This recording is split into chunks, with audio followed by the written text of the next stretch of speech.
প্রিয় দর্শক, মাওলানা গিয়াসউদ্দিন তাহেরের সাথে ব্যক্তিগতভাবে আমাদের কোনো বিরোধ নেই, কোনো বিদ্বেষ নেই, কোনো শত্রুতা নেই। আমরা কোনো আলেমের নাম ধরে সমালোচনা করার সম্পূর্ণ বিরোধী। আমরা কখনো কোনো আলেমের নাম ধরে সাধারণত সমালোচনা করি না। বিশেষ করে কোনো আলেম যদি এমন কোনো মত পোষণ করেন যে মতের সাথে আমি একমত নই, কিন্তু তার মতের সপক্ষে কোরআন হাদিসের কোনো দলিল তিনি এমনভাবে পেশ করেন যে কোরআন হাদিসের আলোকে তিনি সে মতটি পোষণ করেছেন, এটি তার একটা বুঝ, তার একটি গবেষণা, এমনটি হতে পারে। তাহলে সেক্ষেত্রে তার বিরুদ্ধে বিষোদ্গার করাকে আমরা সঠিক কাজ মনে করি না।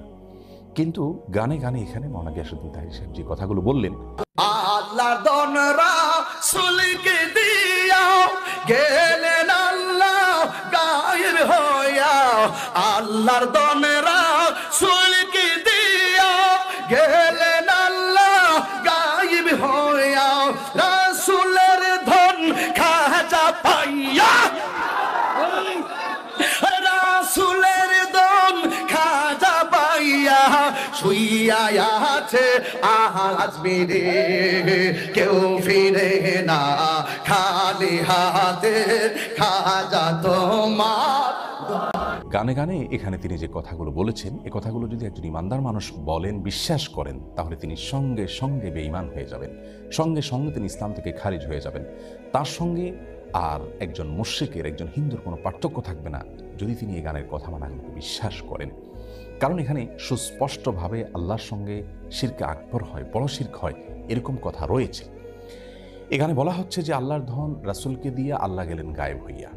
আল্লাহর ধন যদি রাসূলকে দিয়ে আল্লাহ গায়েব হয়ে থাকেন, নাউজুবিল্লাহ, তাহলে সেক্ষেত্রে তার বিবরণ তো কোরআনে থাকবে, তার বিবরণ তো রাসূল আকরাম সাল্লাল্লাহু আলাইহি ওয়াসাল্লামের কোনো হাদিসে থাকবে। অথচ কোরআন হাদিসে এরকম কোনো কথা তো নাই, বরং হুবহু এর বিপরীতটি কোরআনে রয়েছে অত্যন্ত পরিষ্কারভাবে, স্পষ্টভাবে।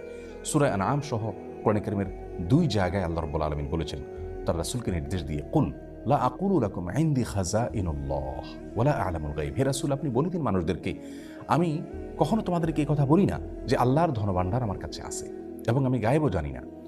দেখুন, এখানে আল্লাহ রাব্বুল আলামিন পরিষ্কারভাবে তার রাসূল সাল্লাল্লাহু আলাইহি ওয়াসাল্লামকে বলছেন, আপনি বলে দিন মানুষদেরকে যে আল্লাহর ধনভাণ্ডার আমার কাছে নাই।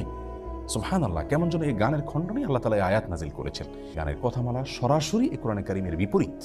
তাছাড়া আল্লাহর ধন রাসূলের কাছে দিয়ে আল্লাহ গায়েব হয়ে গেছেন, আবার রাসূল সাল্লাল্লাহু আলাইহি ওয়াসাল্লাম একটা খাজা পায়া খাজা আজমিরে শুয়ে আছেন। এই যে শেষের অংশটা, সেটা আরও জঘন্য। কারণ আল্লাহ রাব্বুল আলামিনের ধর্মভাণ্ডার যেখানে রাসূল আকরাম সাল্লাল্লাহু আলাইহি ওয়াসাল্লামের কাছেই নাই, সেখানে খাজার কাছে কোত্থেকে আসবে? আবার খাজার দরবারেতে কেউ ফেরে না খালি হাতে। এই যে কথা বলা হচ্ছে, খাজার দরবার থেকে কেউ খালি হাতে ফিরবে না। খাজা কি কাউকে দেওয়ার কোনো ক্ষমতা আছে? পৃথিবীর কোনো কবর, সেটা যত বড় নেককার মানুষের হোক না কেন, যত বড় ভালো মানুষের হোক না কেন, তার কবর থেকে, তার কবর জিয়ারত করে সেখান থেকে মানুষের কোনো কিছু পাওয়ার কোনো সুযোগ আছে? কোরআন হাদিস বলে, ইসলাম বলে, সেখান থেকে মানুষের পাওয়ার কিচ্ছু নেই। রাসূল আকরাম সাল্লাল্লাহু আলাইহি ওয়াসাল্লাম তার এক সাহাবীকে বলেছেন, ওয়াইজা সাআলতা ফাসআলিল্লাহ ওয়াইজা ইসতাআনতা ফাসতাইন বিল্লাহ। কিছু চাইতে হলে আল্লাহর কাছে চাইবে, কোনো সাহায্য চাইতে হলে আল্লাহর কাছে চাইবে। কোনো কবর, কোনো মাজার, এখানে কি কোনো কিছু চাওয়া যাবে না? প্রতিদিন আমরা সালাতের প্রত্যেক রাকাতে সূরা ফাতিহা তেলাওয়াত করে থাকি, সেখানে আল্লাহ আমাদের শিক্ষা দিয়েছেন বলার জন্য, ইয়াকা না'বুদু ওয়া ইয়াকা নাস্তাইন। হে আল্লাহ, আমরা আপনারই শুধু ইবাদত করি এবং আপনার কাছেই শুধু সাহায্য চাই। তার মানে সাহায্য আল্লাহ ছাড়া কারো কাছে চাওয়া যাবে না। সেখানে খাজার দরবার থেকে কেউ খালি হাতে ফিরে না, সেখানে যে চাওয়ার জন্য আমাদেরকে নির্দেশ দেওয়া হচ্ছে, নির্দেশনা দেওয়া হচ্ছে। গানের এই কথামালা, এগুলো গিয়াসউদ্দিন তাহের সাহেব আবৃত্তি করেছেন। সেখানে আল্লাহ রাব্বুল আলামিনকে একরকম নিষ্ক্রিয় প্রমাণ করা হলো যে আল্লাহ গায়েব হয়ে গেছেন রাসূলের কাছে দায়িত্ব দিয়ে, তার কাছে ধনভাণ্ডার দিয়ে। অথচ আমরা জানি আয়াতুল কুরসিতে আল্লাহ রাব্বুল আলামিন বলেছেন যে আল্লাহু লা ইলাহা ইল্লা হুয়াল হাইয়ুল কাইয়্যুম লা তাখুযুহু সিনাতুন ওয়া লা নাওম। আল্লাহ তাআলা চিরঞ্জীব, আল্লাহ তাআলা চিরঞ্জীব এবং তার কখনো তন্দ্রা আসে না। রাসূল আকরাম সাল্লাল্লাহু আলাইহি ওয়াসাল্লাম হাদিস থেকে বোঝা যায় আল্লাহ রাব্বুল আলামিন কিভাবে পৃথিবী কন্ট্রোল করেন। কোরআনে কারীমে আল্লাহ বলেছেন, ইউদাব্বিরুল আমর। আল্লাহ রাব্বুল আলামিন সমস্ত বিষয়গুলোকে কন্ট্রোল করে, নিয়ন্ত্রণ করে, সবকিছু আল্লাহ তাআলার হাতে। সেখানে এ ধরনের শিরকি কথা একজন মুসলিমের মুখ থেকে কখনো বাহির হতে পারে না।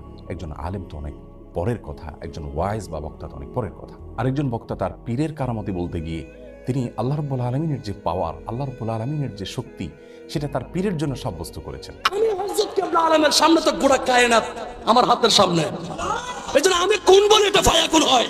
আল্লাহ বিল্লাহ, একজন মানুষের ঈমান হারা হওয়ার জন্য, কাফির হওয়ার জন্য একথা যথেষ্ট। একথা যথেষ্ট একজন মানুষ বেঈমান হয়ে যাওয়ার জন্য। আল্লাহ রাব্বুল আলামিনের ক্ষমতা হলো তিনি কোন বললে হয়ে যায়, এটা আল্লাহ রাব্বুল আলামিনের পাওয়ার। কোরআন কারীমের 8 জায়গায় আল্লাহ রাব্বুল আলামিন এই কথা বলেছেন বিভিন্নভাবে। সূরা ইয়াসিন আল্লাহ রাব্বুল আলামিন বলেছেন, ইন্নামা আমরুহু ইযা আরাদা শাইআন আন ইয়াকুলা লাহু কুন ফায়াকুন। আল্লাহ রাব্বুল আলামিন কোনো কিছু চাইলে কোন বলেন, এরপর জিনিসটা অটোমেটিক হয়ে যায়। সূরা বাকারা 117 নম্বর আয়াতে আল্লাহ বলেছেন, বাদিউস সামাওয়াতি ওয়াল আরদ ওয়া ইযা কাদা আমরান ফাইন্নামা ইয়াকুলু লাহু কুন ফায়াকুন। আল্লাহ রাব্বুল আলামিন আসমান এবং জমিনের নবমণ্ডল এবং ভূমণ্ডলের সৃষ্টিকর্তা। তিনি কোনো কিছু ফায়সালা করলে, কোনো কিছু সৃষ্টি করতে চাইলে তিনি কুন বলেন, এরপরে সেটা হয়ে যায়। এরকম 8 জায়গায় আল্লাহ রাব্বুল আলামিন বলেছেন একই কথা। এটা আল্লাহ রাব্বুল আলামিনের শানে শুধুমাত্র খাটে। আল্লাহর কোনো নেককার বান্দা, আল্লাহর কোনো প্রিয় মানুষ বা পৃথিবীর কারোর যদি এরকম কোনো পাওয়ার তার জন্য সাব্যস্ত করা হয় যে তিনিও কোন বললে হয়ে যায়, তাহলে তাকে তো আল্লাহর সমকক্ষ সাব্যস্ত করা হলো। অথচ আমরা কোরআন কারীমের আয়াত স্পষ্টভাবে জানি যে লাইসা কামিথলিহি শাই, আল্লাহর অনুরূপ, আল্লাহর সমকক্ষ আর কেউ নেই। আমরা সূরা ইখলাস, সূরা কুল হুয়াল্লাহর মধ্যে পড়ে থাকি, ওয়ালাম ইয়াকুল লাহু কুফুয়ান আহাদ, আল্লাহর সমকক্ষ আর কেউ হতে পারে না।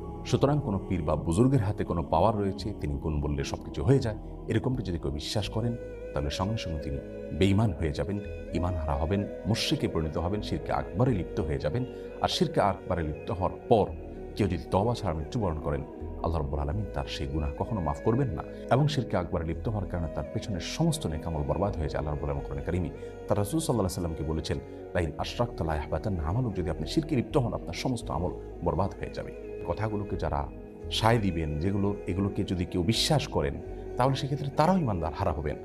এই যে শত শত হাজার হাজার লক্ষ লক্ষ মানুষ তার দ্বারা বিভ্রান্ত হওয়ার সম্ভাবনা রয়েছে, এবং এটা ঈমানের প্রশ্ন।